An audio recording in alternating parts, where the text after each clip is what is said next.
Audio Jungle.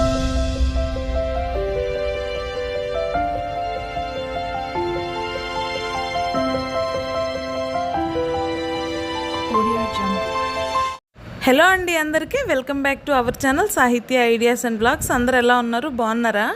మీకు ఒక చిన్న రిక్వెస్ట్ అండి, ఫస్ట్ టైం కానీ మన ఛానల్లోని వీడియోస్ చూస్తున్నట్లయితే ఛానల్ని సబ్స్క్రైబ్ చేసుకోండి. అలాగే పక్కన ఉన్న బెల్ ఐకాన్ క్లిక్ చేయండి. నేను వీడియో అప్లోడ్ చేసిన వెంటనే మీకు నోటిఫికేషన్లో వస్తుంది. ఇదైతే సాటర్డే రోజు షూట్ చేసిన డైలీ రొటీన్ బ్లాగ్. వీడియో అయితే ఎక్కడ స్కిప్ చేయకుండా చివరి వరకు చూడండి. వీడియో అయితే చాలా బాగుంటుంది. అండ్ అలాగే వీడియో చివరి వరకు చూసి వీడియో నచ్చితే మాత్రం లైక్ చేయడం మాత్రం మర్చిపోవద్దు. మీరు వీడియోని లైక్ చేయడం వల్ల ఈ వీడియో ఇంకొంచెం మందికి రిఫర్ చేస్తుంది యూట్యూబ్. ఈ వ్లాగ్ మీకు మంచిగా అనిపిస్తేనే లైక్ చేయండి, లేదంటే లేదు. నచ్చితే మాత్రం లైక్ చేయడం మర్చిపోవద్దు. శనివారం రోజు ఆంజనేయ స్వామికి ప్రసాదం కోసం ఆవపెట్టిన చింతపండు పులిహోర అయితే ప్రిపేర్ చేశాను. పేరు వినడానికి కొత్తగా ఉంది కానీ టేస్ట్ మాత్రం ఎక్సలెంట్ ఉంది. ఫస్ట్ అయితే ఇంట్లో ఉండే బేసిక్ పనులన్నీ కంప్లీట్ చేసేసుకొని ఇంక దేవుడి గది క్లీన్ చేసేసుకున్నాను. ఇంక పూజ సామాను కూడా కడిగి పెట్టేసుకున్నాను. గడపలు దేవుడి మూలలో ముగ్గు అయితే ఈరోజు ఏం వేయలేదు. శుక్రవారం రోజు వేసినవి ఇంక అలానే ఉన్నాయి. సో ఇంక అవి మళ్ళీ తీయడం ఇష్టం లేక అలానే ఉంచేశాను. ఎప్పుడు చింతపండు పులిహోర చేసినా చింతపండు రసం తీసి మళ్ళీ దానిని ఉడకబెట్టి చింతపండు పులిహోర అయితే కలపాలి. అలా ఏం అవసరం లేకుండా నేను ఒక చిన్న టిప్ అయితే చెప్తాను. చాలా బాగా వర్క్ అవుతుంది. మీకు నచ్చితే ఫాలో అవ్వండి. మీకు చింతపండు పులిహోరకి కావాల్సినంత చింతపండు తీసుకొని 1-2 సార్లు వాటర్లో వాష్ చేసుకొని పక్కన పెట్టుకోండి. చింతపండులో ఏమైనా ఇసుక, మట్టి, రాళ్ళు అలాంటివి ఉంటే వాష్ చేయడం వల్ల వెళ్ళిపోతాయి. ఆ తర్వాత బాగా వాటర్ కాగబెట్టండి. వాటర్ బాగా మరగాలి. బాగా మరిగిన వాటర్ని ఆ చింతపండులో యాడ్ చేసుకోండి. చల్లటి నీళ్ళు మాత్రం వేయకండి. బాగా కాగబెట్టిన నీళ్ళను మాత్రమే వేసి అవి చల్లారేంత వరకు అలానే ఉంచాలి. ఆ వాటర్ చల్లారేలోపు చింతపండు కూడా బాగా నానిపోతుంది. ఇప్పుడు ఆ వాటరు చింతపండు మొత్తం మిక్సీ గిన్నెలో వేసుకొని 2 టేబుల్ స్పూన్ల పసుపు, 2-3 టేబుల్ స్పూన్ల ఉప్పు వేసుకొని మెత్తగా మిక్సీ పట్టుకోండి. ఇంకా ఆవపెట్టిన పులిహోర అన్నాను కదా, ఆవపెట్టిన పులిహోరలోకి ఆవాలు అండ్ అలాగే నువ్వులు ఫ్రై చేసుకొని పక్కకు తీసుకోవాలి. నేనైతే 2 టీ స్పూన్ల ఆవాలు, 2 టీ స్పూన్ల నువ్వులు అయితే ఫ్రై చేసుకున్నాను. మీరు పులిహోర చేసే క్వాంటిటీని బట్టి మీరు అడ్జస్ట్ చేసుకోండి. అవి 2 ఫ్రై చేసుకొని పొడి చేసుకొని పక్కన పెట్టుకోండి. ఇప్పుడైతే పులిహోరలోకి తాలింపు అయితే వేసుకుందాం. ఆయిల్ వేసుకొని ఆయిల్లో ఎండుమిర్చి, తాలింపు గింజలు వేసుకొని ఫ్రై చేయాలి. ఎండుమిర్చి, తాలింపు గింజలు ఫ్రై అయిన తర్వాత 4-5 పచ్చిమిర్చిని చీలికలుగా కట్ చేసుకొని వేసుకోండి. ఫ్లేవర్ చాలా బాగుంటుంది. పచ్చిమిర్చి ఫ్రై అవుతున్నప్పుడు ఒక గుప్పెడు పల్లీలు తీసుకొని ఫ్రై చేయండి. పల్లీలు అంటే వేరుశనగ విత్తనాలు ఉంటాయి చూసారా, మనం చట్నీ చేసుకుంటాము అవి అయితే వేసుకొని ఫ్రై చేసుకోండి. గ్యాస్ని హై ఫ్లేమ్లో పెట్టొద్దు, మీడియం ఫ్లేమ్లో పెట్టి మాత్రమే ఫ్రై చేసుకోండి. ఇంక ఇప్పుడు ఒక గుప్పెడు కరివేపాకు కూడా తీసుకొని అందులో వేసేసి పల్లీలు అయితే బాగా క్రిస్పీగా అయ్యేంత వరకు ఫ్రై చేసుకోవాలి. ఆ తర్వాత మనం ముందుగా పేస్ట్ చేసి పెట్టుకున్నాం చూసారా, చింతపండు, ఉప్పు, పసుపు అవన్నీ వేసుకొని అది అయితే మీ పులిహోరకు తగ్గట్టుగా వేసుకొని ఉడికించుకోవాలి. పులిహోరకు తగ్గట్టు అంటే మీరు తీసుకున్న రైస్ క్వాంటిటీకి సరిపోయేటట్టుగా చూసుకొని ఆ తాలింపులో కలుపుకొని ఒక 5 మినిట్స్ ఉడికించుకుంటే చాలు. ఎక్కువసేపు ఉడికించాల్సిన అవసరం లేదు. ఆల్రెడీ మనం చింతపండులో వేడి నీళ్ళు పోసి నానబెట్టాం కదా, ఎక్కువసేపు అయితే పట్టదు, తొందరగానే ఉడికిపోతుంది. చింతపండు వేడి నీళ్ళలో వేసుకొని నానబెట్టుకొని ఉప్పు, పసుపు వేసి మిక్సీ పట్టుకున్నాం కదా, ఇది ఫ్రిడ్జ్లో స్టోర్ చేసుకుంటే మ్యాక్సిమం 15 డేస్ వరకు పాడవకుండా ఉంటుంది. చింతపండు పులుసు వేసిన తర్వాత మీడియం ఫ్లేమ్లో 5 నిమిషాలు ఉంచితే చాలు. ఇంకా గ్యాస్ ఆఫ్ చేసుకొని రైస్లో కలిపేసుకోవాలి. ముందుగా ఉడికించి పక్కన పెట్టుకున్న రైస్ అయితే మీకు ఎంత అయితే కావాలో పులిహోరకి అంత రైస్ అయితే తీసుకొని అందులో మనం ముందుగా ఆవాలు, నువ్వులు ఫ్రై చేసుకొని పొడి చేసుకున్నాం కదా, ఆ పొడి అయితే అన్నంలో కలిపేసుకోండి. ఆవాలు, నువ్వుల పొడి పులిహోరలో కలుపుతారా, ఇదేందో విచిత్రంగా ఉంది అని అనుకుంటారేమో. ఏం పర్లేదు, నేను చెప్పినట్టు చేసుకోండి. టేస్ట్ కానీ బాగాలేకపోతే తర్వాత నాకు కమెంట్ చేయండి. అసలు ఎక్సలెంట్ అంటే ఎక్సలెంట్గా ఉంటుంది. మనం రెగ్యులర్గా చేసుకుంటే పులిహోర కంటే ఇది ఇంకా బాగుంటుంది. దీనిని ఆవపెట్టిన పులిహోర అంటారంట. నేను లాస్ట్ టైం యూట్యూబ్లో ఒకసారి చూశాను, 2-3 టైమ్స్ చేశాను. మా వాళ్ళకి చాలా బాగా నచ్చింది. ఇంకప్పటి నుంచి ఇలాగే చింతపండు పులిహోర చేసిన ప్రతిసారి ఇలా ఆవపెట్టిన చింతపండు పులిహోర అయితే ప్రిపేర్ చేస్తాను. రైస్లో ఆవాలు, నువ్వుల పొడి కలిపేసుకున్న తర్వాత మనం ముందుగా తాలింపు వేసుకొని చింతపండు పులుసు అవన్నీ వేసుకొని ఉడకబెట్టుకున్నాం కదా, ఆ పులుసు రైస్ క్వాంటిటీకి సరిపోయేంత వేసుకొని ఈవెన్గా కలుపుకోవడమే. ఇంకంతే, పులిహోర అయితే రెడీ అయిపోతుంది. నేను ప్రసాదం కోసం ప్రిపేర్ చేశాను కాబట్టి ఇంక ఉప్పు సరిపోయిందా లేదని టేస్ట్ అయితే ఏం చూడలేదు. ఉప్పు సరిపోతే తినేటప్పుడు కొంచెం సాల్ట్ అయినా కలుపుకోవచ్చు, ఏం పర్లేదు. ముందుగానే పూజకు కావాల్సినవన్నీ రెడీ చేసుకొని పువ్వులు అవన్నీ పెట్టేసుకొని ఇంక దీపారాధన కూడా చేసేసుకున్నాను. ఇంక ఇప్పుడైతే ప్రసాదం పెట్టేసి దేవుడికి హారతి అయితే ఇచ్చేస్తున్నాను. ఇప్పటిదాకా నా వీడియోస్లో నేను పోస్ట్ చేసిన వంటల్లో ఖచ్చితంగా మీరు ట్రై చేయాల్సింది ఏదైనా ఉంది అంటే అది ఈ పులిహోరే, ఆవపెట్టిన పులిహోర. ఆవాలు నువ్వులు మరీ ఎక్కువగా వేసేసుకొని చేసుకోమాకండి. మీరు తీసుకునే రైస్ క్వాంటిటీకి సరిపోయే విధంగానే తీసుకోండి. పూజ చేసేసిన తర్వాత నాకు ఇలాగా కెమెరా పెట్టుకొని దేవుణ్ణి నన్ను ఒకే ఫ్రేమ్లో చూసుకోవడం చాలా ఇష్టం. భలే బాగా అనిపిస్తుంది. మా దేవుడి పటాలలో దీపారాధన చేసిన తర్వాత చూస్తే జీవకళ ఉన్నట్టు అనిపిస్తుంది నాకు. మీకు కూడా అలానే అనిపిస్తుందా? అయితే కమెంట్ చేయండి. జీవకళ మీన్స్ అదేదో వైబ్ అంటారు చూసారా, కాంతిగా కనిపిస్తుంది దేవుడి పటాలు. ఇంకా ఈరోజు బ్రేక్ఫాస్ట్లోకి అయితే ఇంకేం ప్రిపేర్ చేయలేదు. ఆల్రెడీ ప్రసాదం కోసం ఆవపెట్టిన పులిహోర చేశాను కదా, ఇంకా అదే తినేస్తాము. ఇక్కడైతే పులిహోరలోకి కాంబినేషన్కి కొబ్బరి కారం అయితే ప్రిపేర్ చేస్తున్నాను. కొబ్బరి కారం పులిహోర కాంబినేషన్ చాలా బాగుంటుంది, ఒకసారి ట్రై చేయండి. మాది ప్రకాశం డిస్టిక్, సో మా సైడ్ వాళ్ళందరికీ ఇలాగ పులిహోర కొబ్బరి కారం కాంబినేషన్ ఆల్రెడీ తెలిసే ఉంటుంది. తెలియని వాళ్ళు ఎవరైనా ఉంటే మాత్రం ట్రై చేయండి, చాలా బాగుంటుంది. ఇంకా పులిహోరలోకి పులిహోర గోంగూర అని చేస్తారు, అది కూడా బాగుంటుంది. బట్ ఇప్పుడైతే అది లేదులేండి, సో అందుకే నేను కొబ్బరి కారం ప్రిపేర్ చేసుకుంటున్నాను. ఓన్లీ కొబ్బరి కారం పులిహోరలోకే కాదు, నార్మల్గా వేడివేడి రైసు నెయ్యి కొబ్బరి కారం వేసుకొని తిన్నా బాగుంటుంది. ఎనీ టిఫిన్స్, ఇడ్లీ దోశ ఇలా ఏ టిఫిన్లోకైనా కొబ్బరి కారం వేసుకోవచ్చు. నేను మన ఛానల్లో ఏవైనా ఫ్రై రెసిపీస్ పోస్ట్ చేసినప్పుడు లాస్ట్లో కొబ్బరి కారం వేస్తాను, ఇంకేం వేయను అని చెప్తాను చూసారా, అది కొబ్బరి కారమే. జస్ట్ ఏ వెజిటేబుల్ అయినా సరే, దొండకాయ అయినా బెండకాయ అయినా బంగాళదుంప అయినా ఏవైనా ఆయిల్ వేసి ఫ్రై చేసుకున్న తర్వాత లాస్ట్లో ఈ కొబ్బరి కారం వేసుకుంటే స్మెల్ టెక్స్చరు అసలు ఎక్సలెంట్ ఉంటుంది. టేస్ట్ కూడా చాలా బాగుంటుంది. ఒకసారి మీరు ట్రై చేయండి. కొబ్బరి కారం ప్రిపేర్ చేసుకోవడానికి కావాల్సిన ఇంగ్రీడియంట్స్ ఏంటి అంటే మిరపకాయలు, ఉప్పు, కొబ్బరి, వెల్లుల్లి. కొబ్బరి కారం ఎలా చేస్తారో తెలియని వాళ్ళ కోసం మాత్రమే చెప్తున్నాను. తెలిసిన వాళ్ళు ఉంటే వీడియో స్కిప్ చేసేయచ్చు. మళ్ళీ మీరు అబ్బా కొబ్బరి కారం ప్రిపేర్ చేసుకోవడం ఎవరికి రాకుండా ఉంది ఏంది అని అయితే అనుకోవద్దు. తెలియని వాళ్ళు ఎవరైనా ఉంటారని చెప్తున్నాను అంతే. మిరపకాయలు తక్కువ క్వాంటిటీలో తీసుకొని కొబ్బరి ఎక్కువ క్వాంటిటీలో తీసుకుంటే మంట అనిపించదు, సో బాగుంటుంది. నేనైతే మొత్తం మిరపకాయలు, కొబ్బరి, ఉప్పు, చిన్నుల్లిపాయలు మొత్తం కలిపేసి మిక్సీ పట్టేసుకుంటాను. ఇక్కడైతే మేము బ్రేక్ఫాస్ట్ అయితే చేస్తున్నాము. ఆవపెట్టిన పులిహోర అండ్ కొబ్బరి కారం వేసేసుకొని. నిజంగా టేస్ట్ అయితే చాలా బాగుంది. పులిహోర వీడియోలో చూడడానికి కొంచెం కలర్ తక్కువగా అనిపిస్తుంది, కానీ రియల్గా చూస్తే మాత్రం చాలా బ్రైట్గా కనిపిస్తుంది. మరి వీడియోలో ఎందుకు అలాగా కొంచెం కలర్ తక్కువ ఉన్నట్టు కనిపిస్తుందో అర్థం కావట్లేదు. ఎప్పుడైనా ఫస్ట్ పిల్లలకి బ్రేక్ఫాస్ట్ పెట్టేసి ఆ తర్వాత నేనైతే తింటాను. ఒక్కొక్కసారి ఏంటంటే నాతో పాటు వాళ్ళకి కూడా పెట్టేస్తాను. ఈరోజైతే ఫస్ట్ నేను తినేసి తర్వాత వాళ్ళకి పెట్టాను. నాకు ఆవపెట్టిన పులిహోర అంత టెంప్టింగ్గా అనిపించింది. నాకు పులిహోర అన్నా కొబ్బరి కారం అన్నా చాలా పిచ్చి. అసలు ఎంత పిచ్చి అంటే చెప్పలేను. వారానికి 2-3 రోజులు, ఇంకొకసారి 4-5 రోజులు కూడా పులిహోర చేస్తూనే ఉంటాను. అంత ఇష్టం పులిహోర. మా బాబుకి బ్రేక్ఫాస్ట్ పెట్టేసి స్నానం కూడా చేయించేసేసాను. ఇక్కడైతే బయటికి వెళ్ళి ఆడుకోవాలని చెప్పి అల్లరి చేస్తున్నాడు. నాకు చిన్న డౌట్, మీకు కానీ తెలిస్తే మాత్రం కమెంట్ సెక్షన్లో చెప్పండి. నేను ఎప్పుడు దీపారాధన చేసినా దీపారాధన ఒత్తులు మొత్తం అయితే కాలిపోతాయి. అలా అవ్వడం మంచిదో కాదో నాకైతే తెలియదు, కానీ ఎప్పుడు దీపారాధన చేసినా కానీ ఒత్తులు కూడా కాలిపోతాయి, ఇంకా ఏం మిగలదన్నమాట. ఈరోజు మాత్రం ఒక కుందిలో దీపారాధన ఒత్తులు మొత్తం కాలిపోయినాయి, ఇంకొక కుందిలో మాత్రం కొంచెం సగం కాలి సగం అలానే ఉన్నాయి. డైలీ అయితే మొత్తం కాలిపోతాయి. ఇంకా దీపారాధన కొండెక్కిన తర్వాత దేవుడి దగ్గర పెట్టిన ప్రసాదం అయితే తీసేసి ఇంక అందరం తలా కొంచెం అయితే తీసుకొని తింటాము.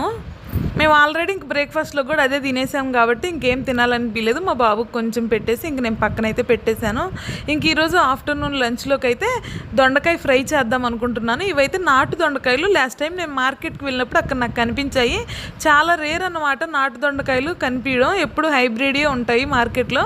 ఈసారి ఎందుకో బై ఫ్లోలో నాకు కనిపించినాయి, ఇంక నేను తీసుకొని వచ్చాను.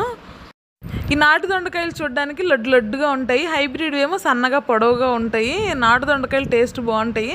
ఎప్పుడైనా దొరికితే మాత్రం తెచ్చుకొని వండుకోండి. నాకు తెలిసి మీరు అందరూ ఆల్రెడీ టేస్ట్ చేసే ఉంటారులేండి. రైస్ ఆల్రెడీ కడిగి పెట్టేసాను, రైస్ అయిపోయింది. ఇంక ఇక్కడ దొండకాయ ఫ్రైలోకి దొండకాయలు అయితే కట్ చేస్తున్నాను. ఈరోజైతే పొడవుగా కట్ చేసి దొండకాయ ఫ్రై చేస్తున్నాను. అంటే మరీ ఓవర్ ఫ్రై కాదు, అలానే కర్రీ కాదు, కొంచెం దొండకాయ తాలింపు లాగైతే చేస్తాను. ఎలా చేస్తానో మీరు కూడా చూడండి. ఒక్కొక్కసారి నాకే అనిపిస్తుంది నాకేమైనా ఓసిడి ప్రాబ్లం ఏమైనా ఉందా అని. మార్నింగ్ పులిహోర అవన్నీ ప్రిపేర్ చేసిన తర్వాత కౌంటర్ టాప్ కొంచెం మెస్సీగా తయారవుతుంది కదా, అది మొత్తం మళ్ళీ క్లీన్ చేసిన తర్వాతే ఆఫ్టర్నూన్కి వంట చేయాలి అనిపిస్తుంది. లేదంటే ఆ మెస్సీగా ఉన్న గ్యాస్ పైన నాకు వంట చేయాలనిపించదు ఎందుకో. డైలీ ఇంతే. మార్నింగ్ క్లీన్ చేస్తాను, మళ్ళీ ఆఫ్టర్నూన్కి క్లీన్ చేస్తాను, మళ్ళీ ఈవినింగ్ క్లీన్ చేస్తాను, మళ్ళీ నైట్ మేము తిన్న తర్వాత క్లీన్ చేస్తాను. నాకే అనిపిస్తుంది నాకేమన్నా ఓసీడీ ఉందని. మా హస్బెండ్ కూడా ఇంక ఎప్పుడు తుడిచిందే తుడుచుకుంటూ కడిగిందే కడుక్కుంటూ ఎందుకు ఒకసారి కడుక్కోవచ్చు కదా అని. బట్ ఎందుకు నాకు ఇంకా అలాగ అలవాటు అయిపోయినట్టుంది. ఇంకా కడగకపోతే ఏదోలాగా అనిపిస్తుంటుంది. పొద్దున ఆవాలు మెంతులు ఫ్రై చేసి పులిహోర చేసినవి, మళ్ళీ ఆవాలు మెంతులు ఫ్రై చేసినవి ఏందమ్మో అని అనుకుంటారేమో. కొంచెం పులుసు మిగిలిపోయింది మార్నింగ్ పులిహోర కలిపిన తర్వాత. ఆ పులుసు అయితే మళ్ళీ ఇప్పుడు కలిపేద్దాం పులిహోర అని అయితే ఆవాలు మెంతులు ఫ్రై చేశాను. చెప్పాను కదా 365 days మాకు మేము పులిహోర తినమన్నా తిని బతికేస్తాం. మళ్ళీ మా హస్బెండ్కి ఇష్టం ఉండదు, నాకు మా పిల్లలకే. ఇక్కడే కానీ కరివేపాకు దగ్గర నుంచి కూరగాయలన్నీ, కొత్తిమీర ఇంకా అన్నీ బయట కొనుక్కోవాల్సిందే. మా ఊర్లో అయితే ఇంటికి ఒక దొండ చెట్టు ఉంటుంది. అందరికి కాకపోయినా ఉన్నోళ్ళకైనా ఉంటుంది దొండకాయ చెట్టు. మాకు కూడా ఉంది. ఈ దొండకాయలు పోయిన శనివారం మార్కెట్కి వెళ్ళినప్పుడు తీసుకొని వచ్చాను. మళ్ళీ ఈరోజు శనివారం, ఈరోజు అయితే కూర చేస్తున్నాను. ఈ వారం రోజులకి కొన్ని దొండకాయలు అయితే పండిపోయినాయి. దొండకాయ టమోటా కూర చేద్దాం అనుకున్నానులే కానీ బట్ ఎందుకో ఇంకా వద్దులే అనిపించింది. సో అందుకని ఫ్రై చేస్తున్నాను.